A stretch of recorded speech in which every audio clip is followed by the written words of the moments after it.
بسم اللہ الرحمن الرحیم۔ بسم اللہ الرحمن الرحیم۔ ہمارا آج کا سبق ہے ناقۃ سمود۔ یہاں سے قوم سمود کا قصہ شروع ہوگا جن کے نبی حضرت صالح علیہ السلام تھے۔ تو قوم سمود جو تھی وہ بھی قوم عاد کی طرح تھی، لیکن تھوڑا سا ان میں فرق تھا، اور اس کا جو قصے کا پہلا سبق ہے اس کا نام ہے بعد عاد، یعنی قوم عاد کے بعد۔ وارثت سمود عادن کما وارثت عاد امت نوح۔ قوم سمود قوم عاد کی وارث بنی جیسا کہ قوم عاد نوح علیہ السلام کی امت کی وارث بنی۔ وارثت واحد مؤنث غائب کا صیغہ ہے، اور سمود یعنی قوم سمود اس کا فاعل، عادن مفعول بھی ہے۔ کاف برائے تشبیہ ہے، کاف حرف جر بھی آتا ہے، اور یہ حرف جر تشبیہ کے لیے آتا ہے۔ وَكَانَتْ سَمُودُ عَلَىٰ أَثْرِ عَادٍ كَمَا كَانَتْ عَادٌ عَلَىٰ أَثْرِ أُمَّةِ نُوحٍ۔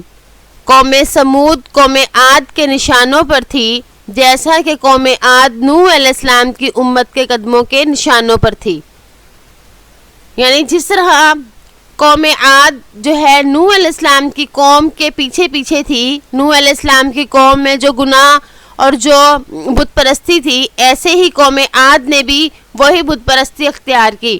تو قوم عاد کے نشانوں پر قوم سمود تھی۔ قوم عاد جن گناہوں میں ملوث تھی یا جن کاموں میں ملوث تھی، انہی کاموں میں قوم سمود بھی ملوث تھی۔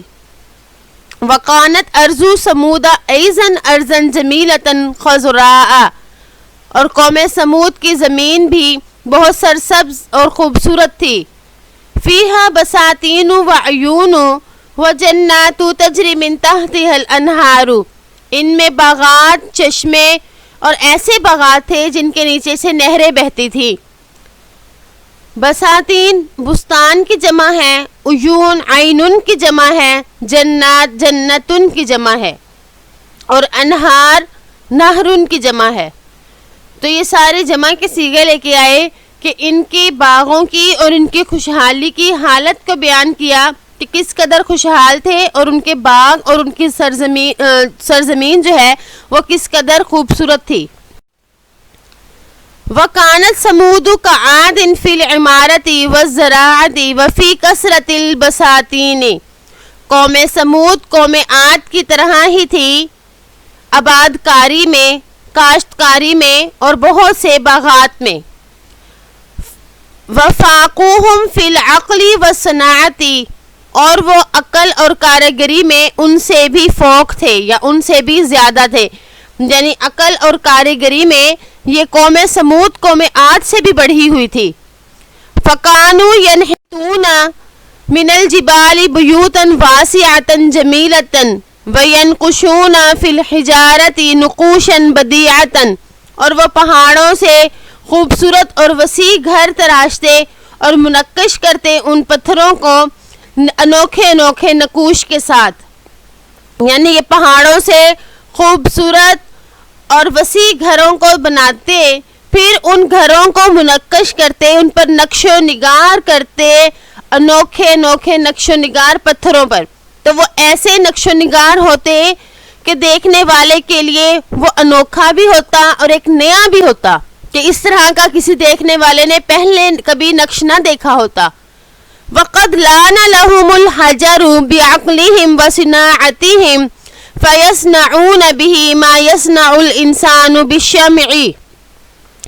اور نرم ہو گیا تھا ان کے لیے پتھر ان کی عقل اور ان کی کاریگری کی وجہ سے، پس وہ بناتے اس کے ساتھ جیسا کہ انسان موم کے ساتھ بناتا ہے۔ جیسے انسان موم کے ساتھ کرتا ہے، اسے جس طرح سے مرضی موڑ لیتا ہے، اس کی شکل و صورت کو اپنے مرضی کے مطابق ڈھال لیتا ہے، تو قوم عاد کی عقل اور ان کی کاریگری کی وجہ سے پتھر بھی ان کے لیے موم ہو گئے۔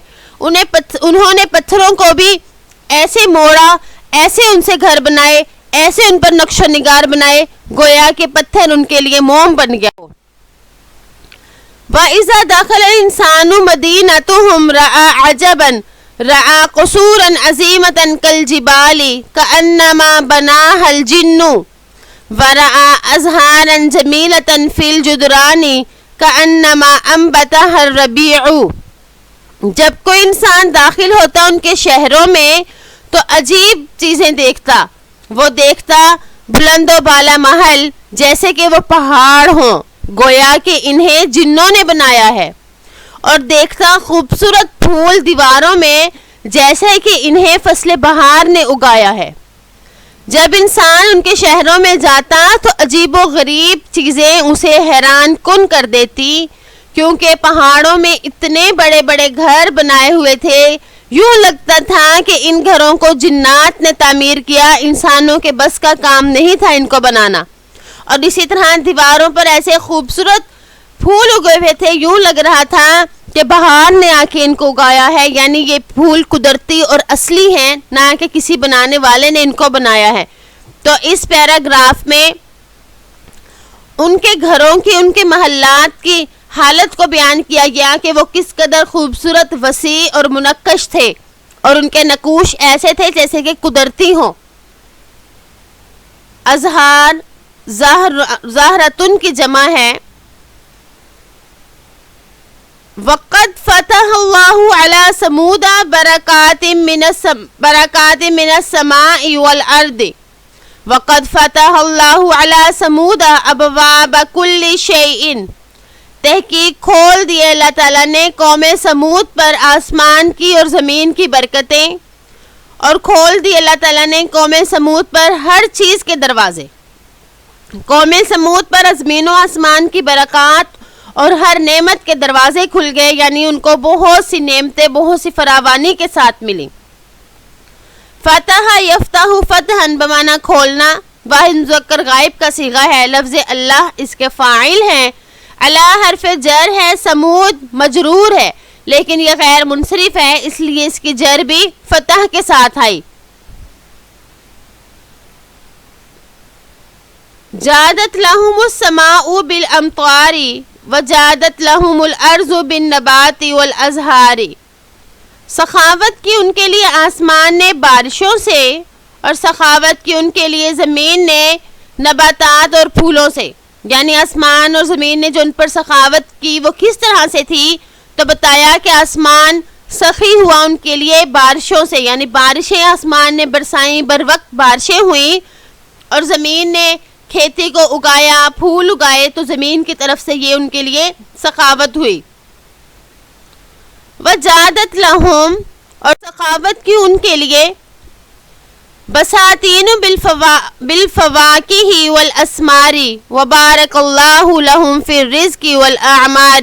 اور سخاوت کی ان کے لیے باغات نے میووں اور پھلوں کے ساتھ برکت دی اللہ تعالیٰ نے ان کے لیے رزق اور عمروں میں. یعنی باغ جو تھے انہوں نے اتنے زیادہ میوے اور اتنے زیادہ پھل عطا کیے کہ وہ قوم سمود کے لیے بکثرت ہو گئے.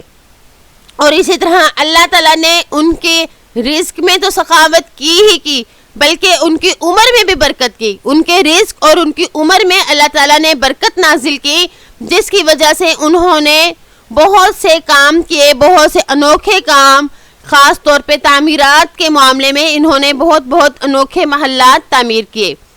امید ہے کہ آپ کو آج کا سبق سمجھ آ گیا ہوگا. السلام علیکم ورحمۃ اللہ وبرکاتہ.